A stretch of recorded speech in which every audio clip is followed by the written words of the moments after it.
கடந்த ஆண்டெல்லாம் கண்மணி போல் காத்தீரே, கடந்த நாட்களெல்லாம் கண்மணி போல் காத்தீரே. புதிய ஆண்டு தந்து புதுமைகள் செய்பவரே, புதிய நாள் தந்து புதுமைகள் செய்பவரே. நன்மைகளின் நாயகனே, நன்றி சொல்லி மகிழ்கிறேன். உண்மை உள்ள தெய்வமே, உயிரோடு கலந்தவரே. நன்மைகளின் நாயகனே, நன்றி நன்றி ஐயா, உண்மை உள்ள தெய்வமே,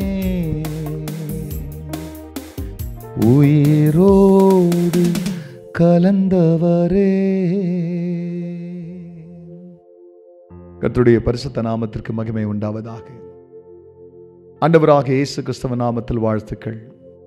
கிருபையும் சமாதானமும் உங்களுக்கு பெருகுவதாக.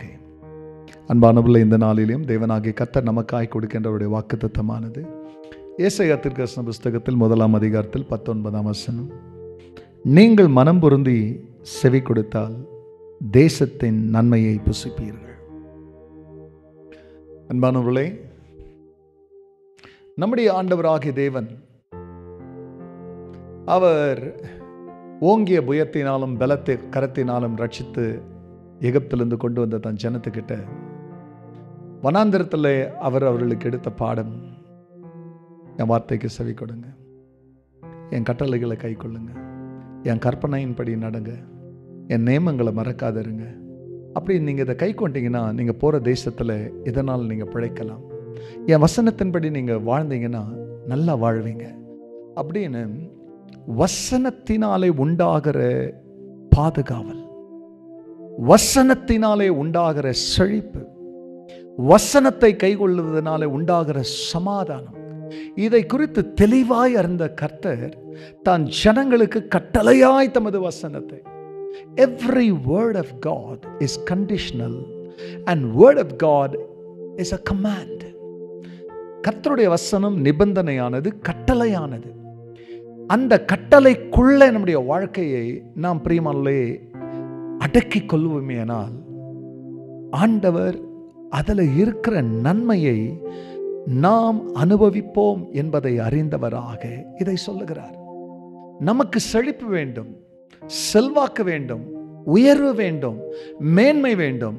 ஆனால் சர்ச்சுக்கு வந்தால் கொஞ்ச நேரம் சத்தியத்தை சொல்லி அனுப்பிடுங்க, கொஞ்ச நேரம் எங்களுக்கு ஆராதனை போதும், கொஞ்ச நேரம் ஜெபம் போதும் அப்படின்னு உலகத்தோடு கூட தேவன் கொடுத்த ஜீவனை வச்சுக்கிட்டு உறவுகளோடும் உலகத்தோடும் வேலையோடும் உல்லாசத்தோடு செலவிடுறதுக்கு நிறைய நேரம் தேவை. ஆனால் இந்த ஜீவனை தராரு அந்த தெய்வத்துக்கிட்ட வரும்போது அவர்கிட்ட எல்லாத்தையும் வாங்கிக்கிறது, உயிர்லேருந்து பணத்துலேருந்து எல்லாத்தையுமே. ஆனால் அவருக்கு கொடுக்கணும்னா கஷ்டப்படுறது. ஆனால் கஷ்டப்படுறவங்களுக்கு கர்த்தர் சொல்கிறாரு, எவ்வளோதான் கஷ்டம் இருந்தாலும் நீ எனக்கு செவி கொடு, அப்போ நான் தேசத்தினுடைய நன்மையை நீ புசிக்கும்படியா நான் செய்வேன்னு சொன்னவர். அவருக்கு தொடர்ந்து செவி கொடுப்போம். தேசத்தின் பல நன்மைகளை பிரியமானவர்களே அனுபவிக்கிறதற்கு தேவன் சொன்னபடியே அவர் செய்வார். அவர் சொல்லே அதை செய்து முடிக்கும். அந்த நம்பிக்கையோடு கர்த்தருடைய வசனங்களுக்கு முத்தமிடுவோம், அதை பற்றி கொள்வோம், கர்த்தரையும் அவருடைய வசனத்தையும் நேசிப்போம். அந்த வசனமும் கர்த்தர் நம்மை ஆசீர்வதிப்பார். ஜெபிக்கலாம். பிதாவே, மனம் பொருந்தி செவி கொடுக்க நன்றிங்க. சத்தியத்தை கேட்க மனதில்லாதவர்களாய் அல்ல. எனக்கு அநேக மக்கள் ஆலயத்தில் அமரும் பொழுது கூட அவருடைய மனதை எங்கேயோ விட்டு விட்டு செவியை மாத்திரம் வசனங்களுக்கு கொடுக்கிறவர்கள் அநேகர் இருக்கிறார்கள். ஆனால் மனம் பொருந்தி செவி கொடுக்கிறவர்களுக்கு தேசத்தின் நன்மையை தருகிறவர். தம் பிள்ளைகளுடைய செவியை நீர் ஆட்கொள்ளும் ஆளுகை செய்யும். அதன் வழியாய் நன்மை அவர்களை ஆட்கொள்ளட்டும். கர்த்தர் இப்படி செய்ததற்கு நன்றி. எல்லா மகிமையும் கர்த்தர் நீரிடும். நல்மீட்பர் இயேசுவின் நாமத்தில் பிதாவே, ஆமென், ஆமென். நன்மைகளின் நாயகனே, நன்றி சொல்லி மகிழ்கிறேன். உண்மையுள்ள தெய்வமே, உயிரோடு கலந்தவரே. God bless you. Have a blessed day. Amen.